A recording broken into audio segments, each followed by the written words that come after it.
माँ, तुझे एक चीज बताऊं, मैं तेरे सपनों वाला अधिकारी कभी नहीं बन पाऊंगा, क्योंकि मैं पढ़ाई नहीं बल्कि पढ़ाई का ढोंग कर रहा हूं। और तब पता है तुम्हारी माँ का अगले दिन से क्या रिएक्शन होगा, सोचा कभी?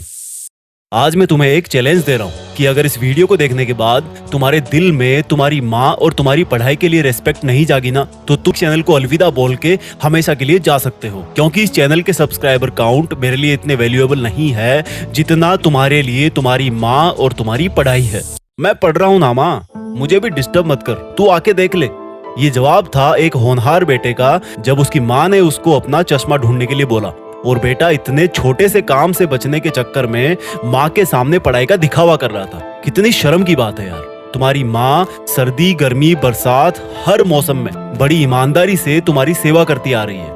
पता नहीं तुम उसके सपनों वाला अधिकारी कभी बनोगे या शायद नहीं बन पाओगे, लेकिन तुम्हारी सेवा के प्रति तुम्हारी माँ के कामकाज देख के लगता है कि जैसे तुम आज की तारीख में तुम्हारे घर के एक बहुत बड़े अधिकारी हो। तुम्हें पलट के ये जवाब देने में सिर्फ 3 सेकंड लगती है कि माँ मैं पढ़ रहा हूँ। बेटा इस लाइन को ना थोड़ा सा करेक्ट कर लो। हिम्मत है तो जैसा तुम पीठ पीछे कर रहे हो वैसा बताओ।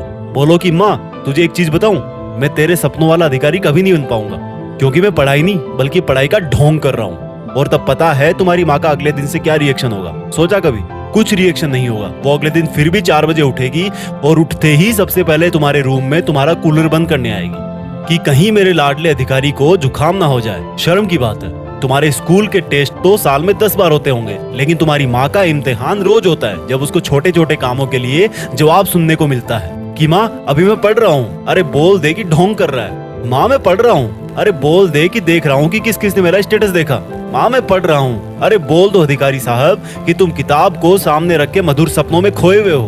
तुम्हारी माँ के सपने सिर्फ और सिर्फ तुम्हारी सफलता तक ही सीमित होकर रह गए। अगर वो खाना बनाती है तो भी यही सोचती है कि पिछले हफ्ते लाडले का पेट खराब हो गया था, अब कहीं ना हो जाए। जब बगल वाली आंटी का लड़का तुमसे 2 नंबर भी ज्यादा लाता है तो तुम्हारी माँ सबसे ज्यादा खुद को कोसती है कि अगर मैं अपने लाडले को बादाम पिछले मंथ से ही देना चालू कर देती तो शायद आज मुझे खुद अपने बच्चे के सामने उसके बच्चे की बड़ाई ना करनी पड़ती। अरे तुम तो स्कूल में जाके रिबूट हो जाते हो, कल के टेस्ट में क्या हुआ था भूल जाते हो, लेकिन तुम्हारी माँ तुम्हारे फ्यूचर की टेंशन में फंसती जाती है। तुम्हें क्या लगता है तुम बहुत ज्यादा स्मार्ट हो?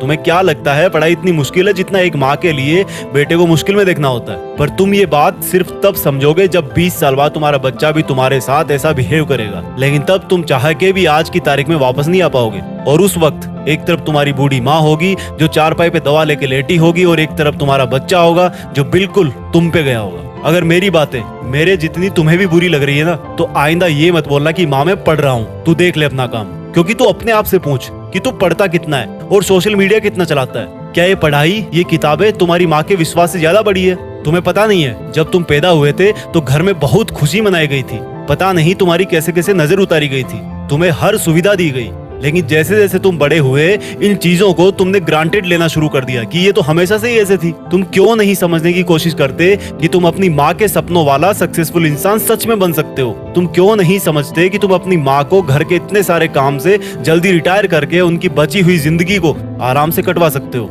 याद रखना मेरे दोस्त, वो अपने लाडले से प्यार करती है, वो नौकर नहीं है तुम्हारी। अगर वो जिम्मेदारी ले रही है तो तुम भी कुछ बड़ा करने की जिम्मेदारी लो। अरे कम से कम इतना तो कर सकते हो कि झूठ बोलकर धोखा मत दो। हर एक सक्सेसफुल इंसान के पीछे एक औरत का हाथ होता है, और वो हाथ है तुम्हारी माँ का, जिसका खून तुम्हारे शरीर में दौड़ रहा है। उसको कभी फीका मत पड़ने देना।